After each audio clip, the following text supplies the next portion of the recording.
Merci beaucoup pour cette introduction et merci de cette opportunité de pouvoir vous parler de stratégie de déprescription des somnifères. J'ai mis comme sous-titre « Sait-on comment faire ?» parce que je vais profiter de ce sujet pour essayer de parler un peu avec vous de stratégie d'implémentation et de science de l'implémentation. On est tous conscients, d'une manière ou d'une autre, patients, professionnels de santé, des problèmes de polymédication, des problèmes de surprescription.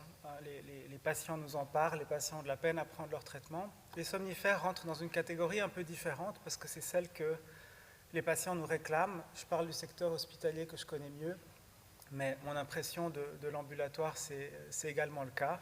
Des traitements qui s'ajoutent à la longue liste, mais auxquels on a un attachement particulier comme patient.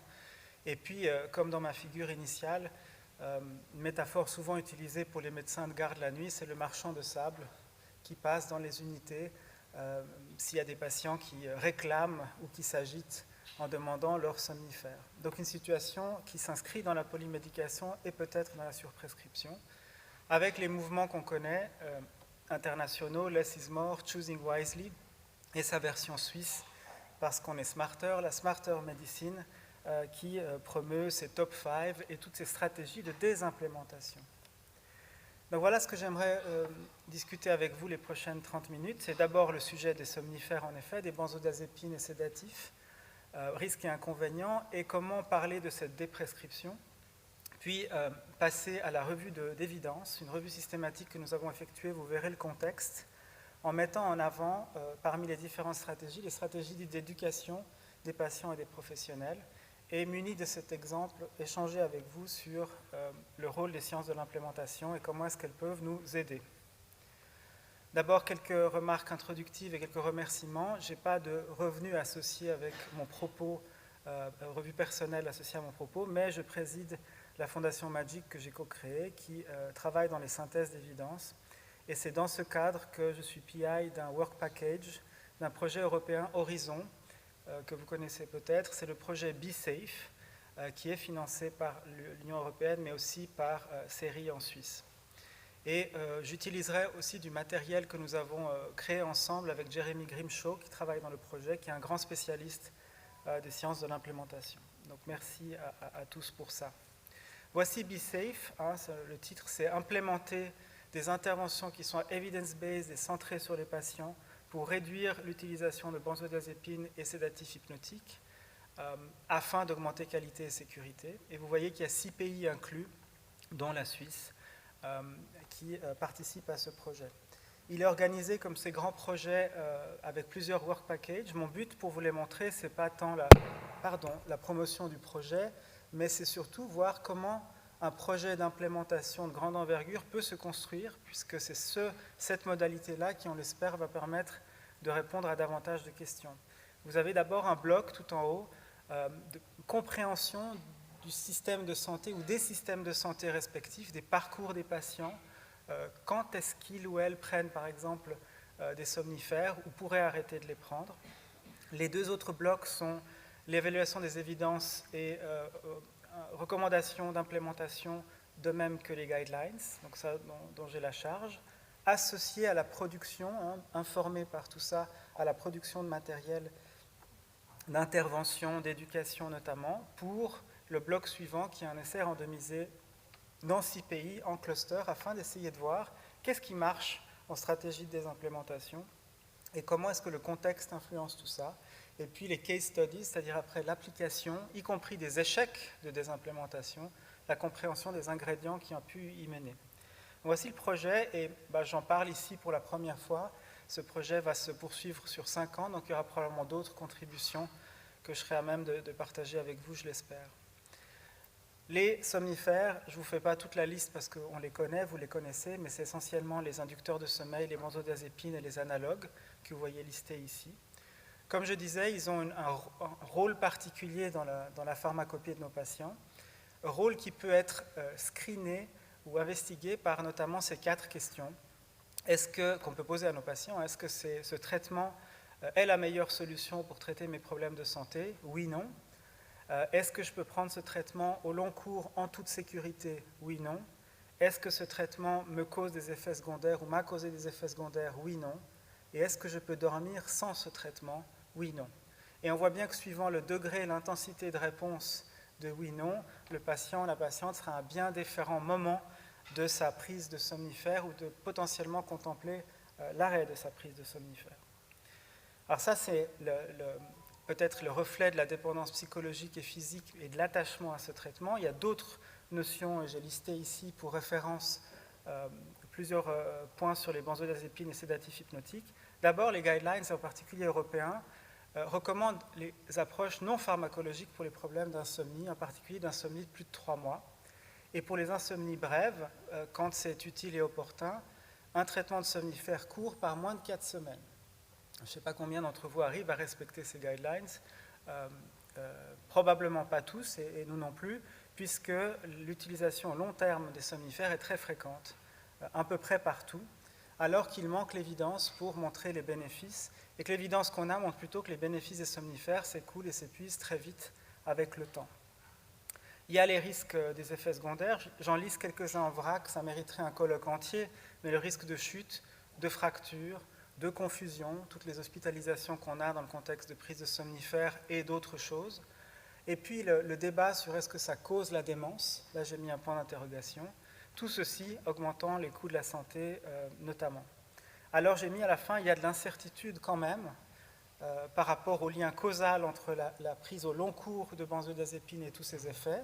Au long cours, on a des connaissances et de l'évidence. Au long cours, et en particulier pour les problèmes cognitifs, c'est quand même une incertitude parce que c'est des données observationnelles limitées. Mais quoi qu'il en soit, la si large utilisation de benzo et de somnifères résulte forcément en une augmentation de l'impact et du coût pour les systèmes de santé et les patients. Par exemple, le coût des chutes en Europe associées aux prises de somnifères intra-hospitaliers, donc là je m'adresse aux intra-hospitaliers, ça fait 1,8 milliard d'euros par an à travers l'Europe. Alors peut-être un peu moins, peut-être un peu plus, mais l'ordre de grandeur est impressionnant. Il y a beaucoup de connaissances sur la comparaison entre somnifères. Ici, la plus récente, c'est cette très grande revue systématique du Lancet, 170 études qui est sortie, purement pharmacologique, ces fameuses méta-analyses en réseau. Je ne passe pas dans les détails, mais si vous voulez comparer ces traitements, vous pouvez le faire. Et essentiellement, ce qu'on constate, c'est que malgré quelques différences qui se noient dans la méthodologie, ils sont quand même assez semblables. Et un pharmacien du canton de Vaud plaisantait une fois avec moi en disant « L'embêtant avec les somnifères, c'est que finalement, malgré tout, ils sont bien tolérés par les patients. » Donc, ils produisent un effet immédiat, en particulier au début, de soulagement, et puis la tolérance immédiate, et cette étude le montre aussi, est bonne. Et puis, somme toute, on peut traverser après des années sans que forcément être un de ces patients qui va chuter ou faire l'effet secondaire. Voilà une revue d'évidence adaptée d'une revue systématique bien faite, donc un résumé grade sur les chutes, les fractures et les blessures accidentelles. Et ce que vous voyez, c'est que oui, il y a des odds ratios 2,4, 1,63, 2,5, parfois significatifs, parfois non significatifs comme la chute, malgré 20 000 patients, mais la certitude de cette évidence observationnelle quand on l'examine est basse, et finalement, ça peut être une augmentation d'environ 9% ou 3% de risque avec beaucoup d'incertitudes. Donc, comme je disais, il y a de l'incertitude sur les effets secondaires, mais la si large prise de médicaments résulte forcément en un impact. Et puis, le panel de BeSafe a dû se prononcer et examiner ce qu'on sait des valeurs et préférences des patients. Pour examiner l'évidence, il faut aussi un petit peu se rendre compte d'où partent les patients et pas seulement de l'addiction.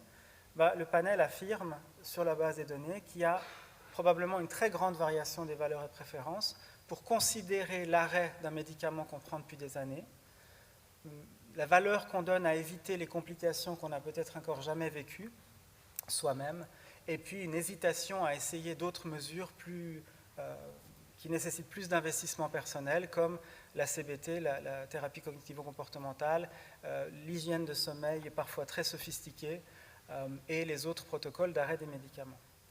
Panel affirme aussi que la majorité des patients, probablement, met une valeur un peu plus grande dans qu'est-ce qui va m'arriver pendant la journée si je n'ai pas dormi et que j'arrête mes benzodiazépines, quelle sera ma fonction, ma fatigue, ma concentration, et moins de valeur sur vraiment comment je dors.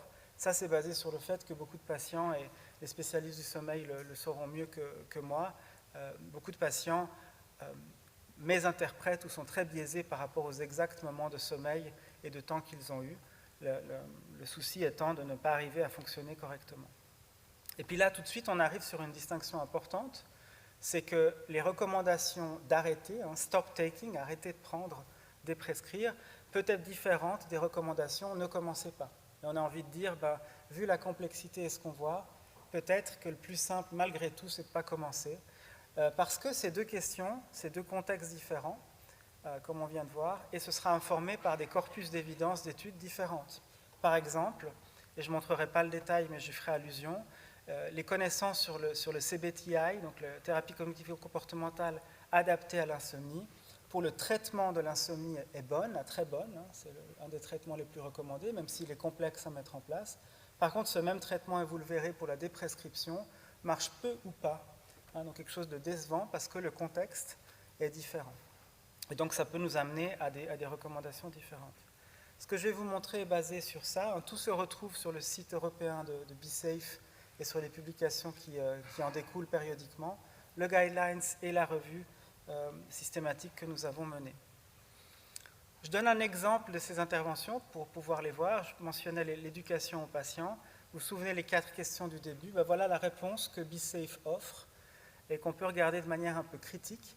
Est-ce que cette médication est la meilleure solution pour gérer mes problèmes de santé? C'est faux. Les experts ne la recommandent plus, disent cette information aux patients, parce que les personnes qui les prennent ont 5 fois plus de risques d'avoir des troubles de mémoire et de la concentration. On a vu qu'il y avait un peu d'incertitude, mais ici c'est dit comme 5 fois plus de risques, c'est énorme, mais c'est certain. 4 fois plus de risques d'être très fatigué durant la journée. Si le patient ne sent pas cette fatigue ou ne l'attribue pas au somnifère, il peut y avoir une dissonance cognitive. 2 fois plus de risques de tomber ou de faire des fractures, 2 fois plus de risques de faire un accident.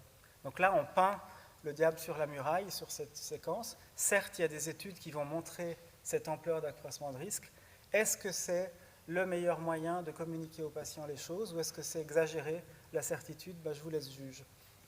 Je peux prendre cette médication de manière en toute sécurité longtemps.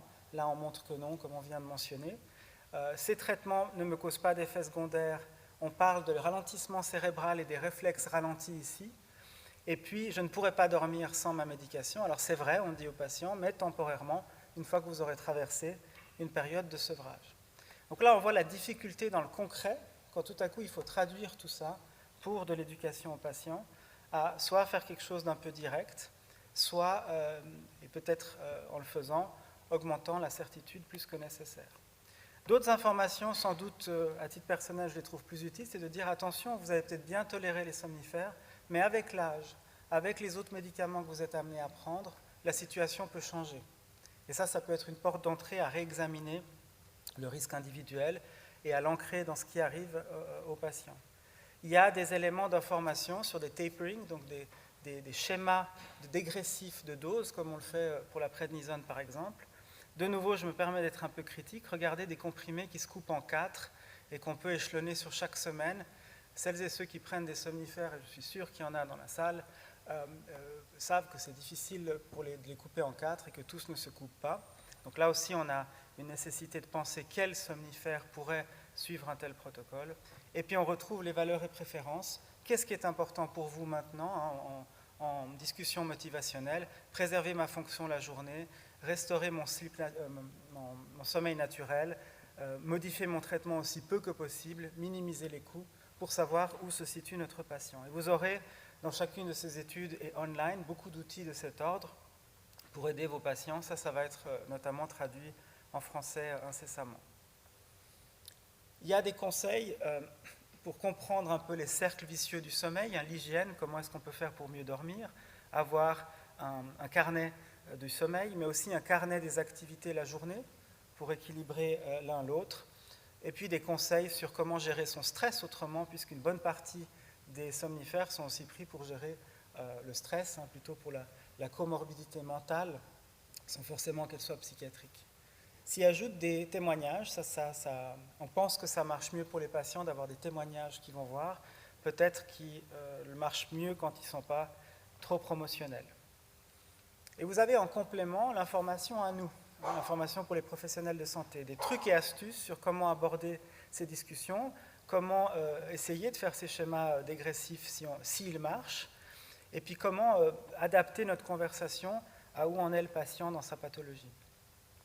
Alors, on nous a fait une revue systématique de toutes les stratégies de discontinuation, d'arrêt et de déprescription de ces traitements dans les essais randomisés. Je vais un peu vite sur la méthode de la revue qui est standard. On a exclu les études trop petites de moins de 20 participants. Et puis, le problème, c'est qu'ils ne nomment pas tous l'insomnie comme raison principale de prise. C'est des études d'implémentation, donc on n'a pas toujours le détail de ce qu'ont les patients. Si on l'a et que plus de 60% d'entre eux n'ont pas d'insomnie, on a exclu l'essai en pensant qu'il était plutôt lié à un contexte d'autres comorbidités psychiatriques, par exemple, ou de trauma, alors qu'en cas de doute ou si c'est le cas contraire, on a inclus l'essai. On a screené en duplicat, extrait toutes les informations. Ce que vous voyez, c'est qu'on a aussi extrait des informations sur l'implémentation, comment les mesures ont été mises en place, leur fidélité, leur intensité, etc. Je passe sur l'analyse qui est une analyse standard qui tient compte des effets aléatoires, d'importants effets aléatoires dans l'étude, pour vous dire qu'on a trouvé 43 publications en screenant 30 000 et 41 essais. Donc, pas un immense corpus d'évidence, mais quand même conséquent pour pouvoir dire quelque chose. 73% d'essais randomisés parallèles, 24% en cluster, donc des groupes de soins, d'unités ou de consultations. 35% d'hommes inclus dans ces essais, majoritairement des femmes, de 66 ans d'âge moyen avec un range de 35 à 80. Là, ça coince un peu parce qu'on voit qu'on n'a pas les tout âgés qu'on a chez nous, ils sont bien plus que 80. Mais quand même une population qui a de l'insomnie à 80% pour sûr, le reste c'est des données pas fournies, et qui prend des somnifères depuis 10 ans. Donc on est dans le sujet des somnifères, pas qu'on prend depuis 4 à 6 semaines, mais vraiment depuis de longues années.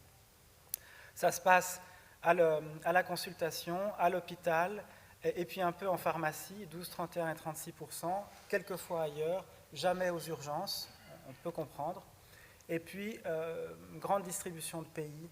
Oui, les États-Unis et le Canada arrivent en premier, mais d'autres pays suivent, pas la Suisse. Voici la granularité, pour donner des exemples, de comment les interventions sont rapportées. Puis évidemment, elles sont rapportées avec beaucoup de détails, parfois. L'éducation des patients, l'éducation des médecins, l'éducation par les pharmaciens. Vous avez l'audit et le feedback, on y reviendra, avec l'éducation des médecins versus l'audit et le feedback. Alors ici, ce qui est testé, c'est l'éducation des médecins, puisqu'on a l'audit et le feedback des deux côtés, mais combinés, etc. Donc là, il faut un petit peu, dans les données que je vais vous donner, essayer d'agréger ce qui est agrégeable. Idem pour la CBT, la thérapie cognitivo-comportementale, qui peut être comparée à du usual care, un traitement habituel, ou combinée à un sevrage versus le sevrage sol, CBT plus CBT versus sevrage. Alors là, c'est le sevrage qui est étudié, pas la CBT, qui est comparé dans l'essai randomisé. Donc, une évidence un peu intriquée pour tirer des conclusions. Et si on parle de pharmacologie, d'autres traitements qui peuvent nous aider à sevrer, alors là, il y a tout, il y a vraiment à boire et à manger. Vous retrouvez la mélatonine, mais vous retrouvez aussi d'autres benzos. Donc, on arrête des benzos pour prendre d'autres benzos, mais c'est par rapport à un arrêt brutal. Vous retrouvez la paroxétine, et puis chaque fois, c'est un essai avec très peu de patients. Donc déjà, spoiler alerte, pas de conclusion possible sur les traitements pharmacologiques qui vont aider. Le biais, il est comme d'habitude un peu partout et finalement en synthèse majoritaire. Donc il y a un risque de biais important dans ces études. Pour les résultats, et je vous inviterai à regarder le détail si ça vous intéresse, mais plutôt une visite guidée ici de différents aspects. 3 niveaux de la visite guidée. Qu'est-ce qu'on peut dire au niveau des connaissances et des recommandations possibles du niveau 1, déprescrire versus pas? Est-ce que ça vaut la peine d'essayer quand on voit les difficultés? Si oui, en multi-composante, on combine différentes interventions, ou une composante parce que c'est plus économique en espérant y arriver. Et puis si on a des composantes, lesquelles et comment? Alors au premier niveau, BeSafe suggère, donc une recommandation faible, de considérer la déprescription, pas une recommandation forte. Ça ne veut pas dire qu'on encourage la prise de sédatifs, ça veut juste dire qu'on reconnaît que les connaissances et le contexte n'est pas le même, et que peut-être si on y est si opposé que ça, le plus important est de mettre l'énergie dans ne pas commencer, parce qu'arrêter va être difficile. Et regardez ici, je pointe sur les chiffres en particulier, l'outcome de discontinuation, vous avez un passage de 13%, 130 sur 1000 à 270 sur 1000, donc une augmentation de 141 pour 1000 patients, 14% d'augmentation en combinant toutes les connaissances qu'on a dans toutes ces études. Alors, ça vaut ce que ça vaut, mais c'est que 14% d'augmentation absolue, avec une certitude très basse. Et là, c'est en combinant tout, avec peu ou pas d'effet sur les drop-out, donc des gens qui abandonnent l'intervention de déprescription qu'ils leur est proposée, quand ils peuvent l'abandonner. Si c'est juste recevoir une information, je ne peux plus l'abandonner, mais si c'est un protocole que je dois faire, à quel point je le quitte? 2,4%, donc presque zéro, à certitude basse. Donc des résultats finalement, globalement, pas très importants. Il y a du signal, mais il n'est pas très grand. Qu'est-ce qu'on sait en commençant à distinguer les études qui combinent des interventions versus des interventions plus seules? Alors là, il y a quand même quelque chose qui se passe. On passe de 14-16% d'augmentation, toujours à certitude basse, à multicomposante, 28% d'augmentation. Là, ça commence à devenir plus intéressant de combiner les interventions entre elles, et on va voir lesquelles. Et voilà le résumé principal que vous retrouverez aussi online. Vous retrouvez les outcomes, discontinuation, j'ai réussi à arrêter les benzos à distance, la fonction physique, vous voyez qu'il manque beaucoup d'évidence, l'état mental, on a pris toutes les échelles possibles, les signes et symptômes d'insomnie et le drop-out que je mentionnais. Et vous regardez ici le résumé des effets par type d'intervention. Donc, grosse maille si vous voulez.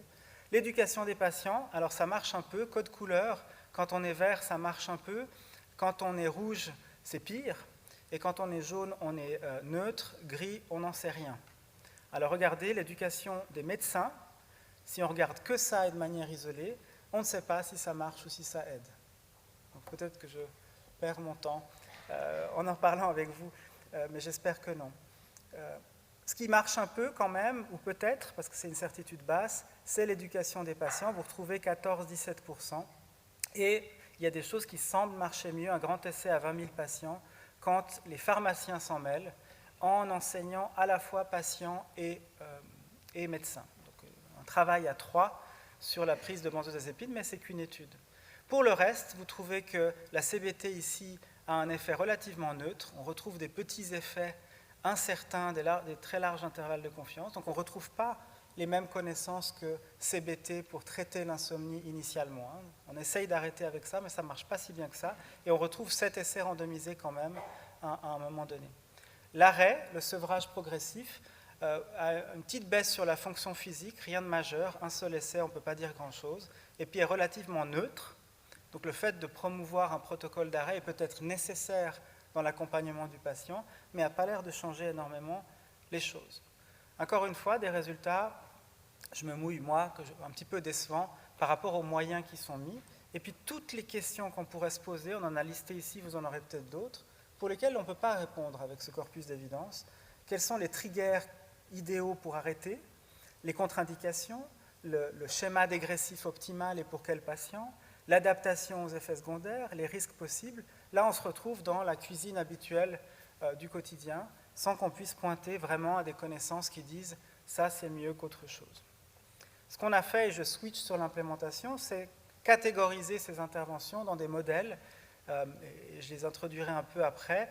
EPOC, c'est un des modèles qui permet de regarder qu'est-ce qui est une intervention qui modifie la manière dont on fournit les soins, les incitatifs financiers, les régulations gouvernementales ou des autorités et les stratégies d'implémentation.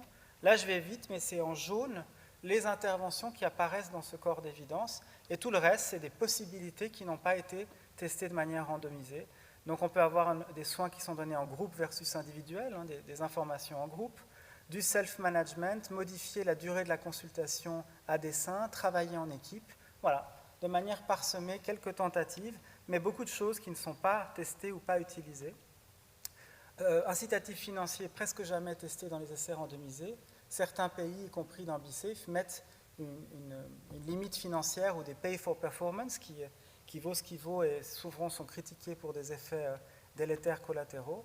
Rien sur la régulation. alors que certains pays régulent fortement la prise de benzodiazépines, nordiques en particulier. Nous, on peut les prescrire presque autant qu'on le souhaite ou qu'on est amené à le faire. Et puis, les stratégies d'implémentation, c'est là que vous retrouvez la plupart des choses que je mentionnais, notamment audit et feedback, rencontres éducationnelles, matériel éducationnel, etc. Donc vous voyez beaucoup de possibilités pour l'instant non testées sur comment faire mieux, et ça m'amène en finissant par le rôle des sciences de l'implémentation. C'est connu depuis longtemps que ces interventions ne sont pas magiques, en tout cas pas dans tous les cas, et on ne sait pas quand ça marche et quand ça ne marche pas. On n'a pas toujours la connaissance du contexte quand elle pourrait mieux fonctionner ou pas. Et puis, on ne sait pas ce qui est le plus efficient en termes de ressources. Vous voyez les programmes qualité qu'on met en œuvre et auxquels on est heureux de participer, mais qui coûtent aussi eux-mêmes très cher, parfois pour des effets limités. Donc les sciences de l'implémentation, c'est toutes les sciences humaines et médicales, notamment dans notre contexte, qui permettent de comprendre ces approches, qui permettent de voir les déterminants, les processus et les outcomes de l'implémentation. Et le but, c'est de produire un corpus le plus généralisable possible. Voilà, vous voulez désimplémenter ou implémenter quelque chose, voilà ce qu'on sait qui a pu aider, dans quel contexte et comment. Et vous imaginez bien qu'on est un peu tôt dans cette discipline, qui est interdisciplinaire, clinique, health services research, sciences sociales, du design, de l'informatique, de la méthodologie. Tout ça est nécessaire pour innover sur comment faire mieux. Et puis comment faire quoi ? Voilà des exemples de ce que les sciences de l'implémentation peuvent ajouter. La synthèse d'évidence, la critique des recommandations, l'évaluation des facilitateurs et barrières, on en parle souvent. Qu'est-ce qui permet d'optimiser les programmes? Qu'est-ce qui marche, comme je viens de montrer, ou qui marche peu ou pas? Quels sont les échecs? Et puis, si ça marche, comment est-ce qu'on peut scale up, donc étendre plus largement ces projets? Voici, juste de la librairie Cochrane, quelques exemples de synthèse de méta-méthodes, de méthodes qui permettent de le faire. On a parlé de l'audit et feedback très utilisé ici. Vous voyez qu'à travers 140 essais randomisés, on a une médiane de performance qui augmente de, tenez-vous bien, 4%. Voilà. Donc c'est ça l'audit et le feedback, mais ça varie entre 1 et 16%. Alors si je suis à 1%, ça ne vaut vraiment pas la peine de mettre ça en place, mais si je réussis à être à 16, on arrive à faire quelque chose. Et vous voyez que les autres effets sont un peu du même ordre, y compris l'opinion des leaders chefs et champions de nos institutions. On a besoin de leur avis, mais vous voyez que ça ne change pas forcément grand-chose. Alors, pas tout à fait, parce que si vous faites des sciences de l'implémentation là-dessus, vous voyez que si le baseline du comportement désiré est bas, ça marche mieux. Bon. Si le superviseur direct est une personne qui nous donne le feedback, ça marche mieux. Si on le répète, ça marche mieux. S'il est écrit et oral, ça marche mieux. Et si on a des buts précis, pas juste « il faut que tu arrêtes les benzos chez tes patients », alors on arrive un petit peu mieux, mais on n'arrive qu'à 16% d'augmentation. Donc il y a des publications que je pointe ici, notamment de Jérémy Grimshaw et de son équipe, sur comment optimiser cette petite efficacité qu'on a. Vous en avez des exemples ici, je vais pas les lister au total, mais c'est ces mêmes éléments et adresser les barrières. Et une invitation à avoir des laboratoires d'implémentation dans nos institutions où je teste un audit et feedback, par exemple, je le compare à un autre, puis le gagnant, je le compare à une approche plus raffinée, jusqu'à essayer d'obtenir quelque chose de satisfaisant. Mais il faut aussi adresser les comportements, donc les barrières et facilitateurs liés au comportement, parce que c'est ça le drive de ce qui fait qu'on prescrit, qu'on déprescrit et des dialogues qu'on peut avoir avec les patients. Et là, il y a aussi des dimensions, on dit des processus non réflectifs, un terme compliqué pour dire nos habitudes, à nous, dans la prise en charge de ces patients. Comment est-ce qu'on fonctionne les uns les autres? Est-ce qu'on se permet, dans le secteur hospitalier, sans offenser personne, d'essayer de déprescrire un somnifère, alors qu'on a juste une petite fenêtre et que vous, en ville, vous les suivez beaucoup plus longtemps? À quel moment est-ce qu'on peut modifier nos habitudes ici? Et je termine par ces modèles d'implémentation qui disent qui doit faire quoi différemment, des modèles qui me permettent d'évaluer les barrières et facilitateurs et comment les dépasser, comment dépasser ces barrières facilitateurs pour les personnes qui pourraient agir autrement, et mesurer le changement pour prouver qu'il a eu lieu.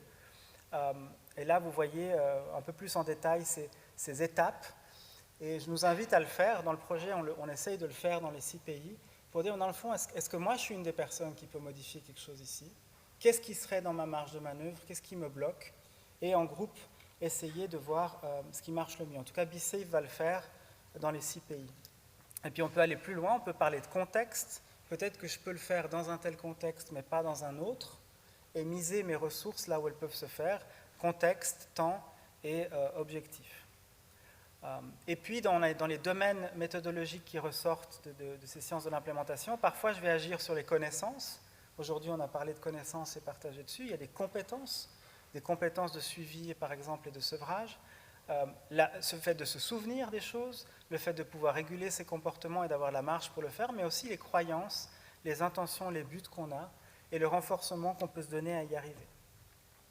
Voilà ce que je voulais partager sur ces sciences de l'implémentation. Et si on ramène à la question des somnifères, on a besoin d'avoir un langage commun de cette approche qui module nos comportements.